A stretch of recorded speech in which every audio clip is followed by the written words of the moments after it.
I'm going to be showing you guys my extreme cherry picking strategy as a delivery driver in 2023. We're doing a Saturday shift with Uber Eats and DoorDash. We got our first order. It's actually from Walmart Spark, $18 for only 1.5 miles. Part of my strategy is to start off my shift accepting an order from my house so that I can start right away. That's a huge benefit of living near a hotspot and makes a bigger difference than you think. So I just got my second order. It's also from Walmart Spark. This one isn't going to take as quick. It's a shopping order for 8 items. There's also a DoorDash promotion going on, $75 for 15 deliveries, but DoorDash is kind of not that good in my area, so I don't even know if I'll be able to get that. It also could be because my acceptance rate is only 5%, so I don't have access to priority orders. I grabbed a basket for this Walmart order because it's not that many items and it's faster to move around if you don't have a cart. While I was in the store, I got this crazy Uber Eats order. However, I wasn't able to do it because I was already in the middle of my Walmart order. We just got our next order, $23 in the elevator. Let's go.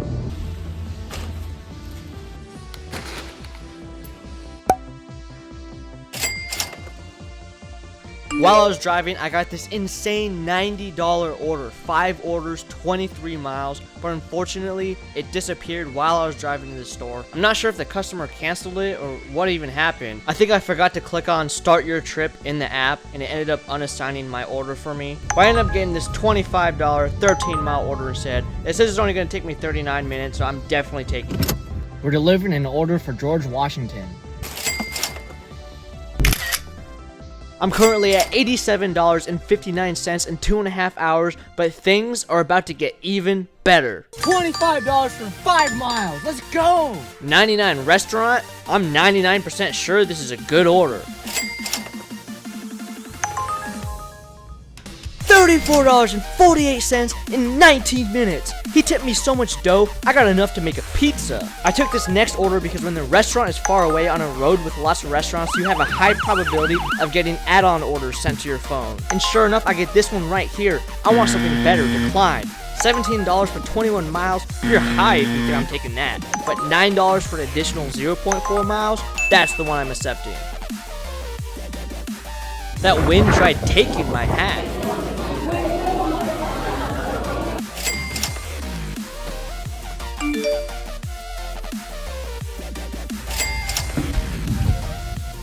Our next order is $16.98 for 8.1 miles, and this restaurant always has their order ready.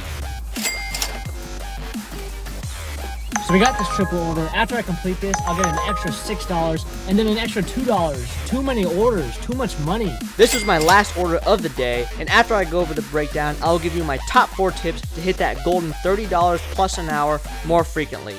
If we're going by hourly pay, this is my second best shift I've ever done with an insane $39.69 an hour. This was done on a Saturday, peak day for deliveries. We made $164.45 on Uber Eats, $26.27 on DoorDash, $7.92 on Grubhub. Grubhub needs to pick up their game. Walmart Spark, we did 2 orders for a total of $39.52. $4 in confirmed tips would show up a day later. I drove a total of 58 miles for a dollar to mile ratio of $4.07. Given the cost of gas in my area, that's a total gas cost of about $7. Shifts like this do not happen on a regular everyday basis by any means, but my average recently has still been around a solid $25 to $30 an hour using these 3 main tips.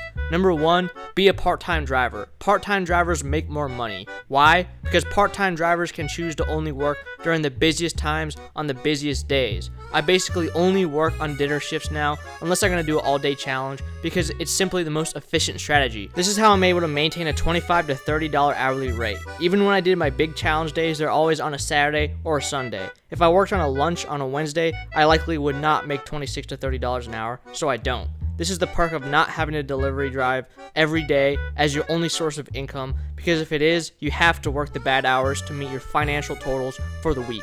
Number 2, cherry pick the double and triple orders on Uber Eats. This mainly applies for Uber Eats. Double and triple orders from medium to high-end restaurants have the highest chances for hidden tips. This is how I get all my huge orders. People in the comments ask why I don't see bad orders. I do see them. I just decline them and wait for the big ones. These types of orders are most common during dinner times in big cities, so if you live in a smaller market, unfortunately, you might not see them at all, and that's just the truth.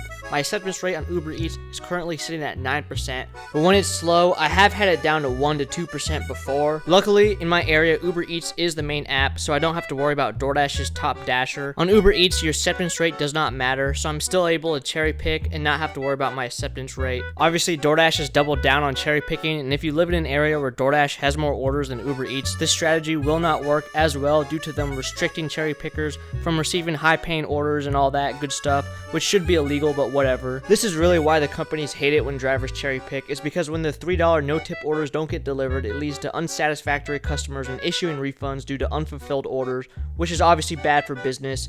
There's this TikTok thing out about a driver, a Dasher, who left an order in a tree because he wasn't tipped enough. Like, is that kind of indicative? I mean, Dashers are earning pretty much close to all-time highs around, $25 an hour. You're only gonna make $25 an hour if you use multiple apps and you cherry pick through them. This is the way the apps try to prevent the cherry picking. Uber Eats likes to hide the drop-off location every once in a while. I get an order that looks like this, which is usually going to the worst part of town. DoorDash has their Top Dasher program, which doesn't let you work whenever you want unless you accept 70% of orders. And Instacart has the Diamond Cart, which requires you to basically complete like 10,000 orders in order to unlock the big batches. Because of this, Instacart has really declined for me, and I barely use it anymore when it used to be my number 2 app. Rest in peace, Instacart. Real quick, guys, hit that subscribe button if you enjoyed the video so far. If you like this video, the mathematical chances of you liking my other videos are high. And the last tip that I have is to find your hotspot and get every delivery app. Not all hotspots are the same. The area that I work during the dinner shift honestly isn't even really that good during lunch. So if I ever do work lunch, I do it on a weekend at the college area because it's better at that time over there. Then once it's the dinner shift, it'll flip-flop. So it takes testing your market to find out the most profitable areas at each time. I also want to mention, as the order quality goes up, the more you're able to increase your standards and vice versa. Sometimes even weekend dinner shifts can be a little slow, and when it's slower, even as a cherry picker, you'll have to adjust accordingly. Usually when there's no high-paying double orders anywhere at all, I'll resort to doing $7 to $8 3-mile orders with good drop-offs, really quick ones, and I can still pull a $25 an hour shift. And lastly, if you want to be a successful cherry picker, you have to make sure that you have every delivery app to maximize your opportunities so you can increase your standards and to set better orders. Check out this video to find out every app that you should have as a delivery driver. Hope you enjoyed the video. We will see you in the next one.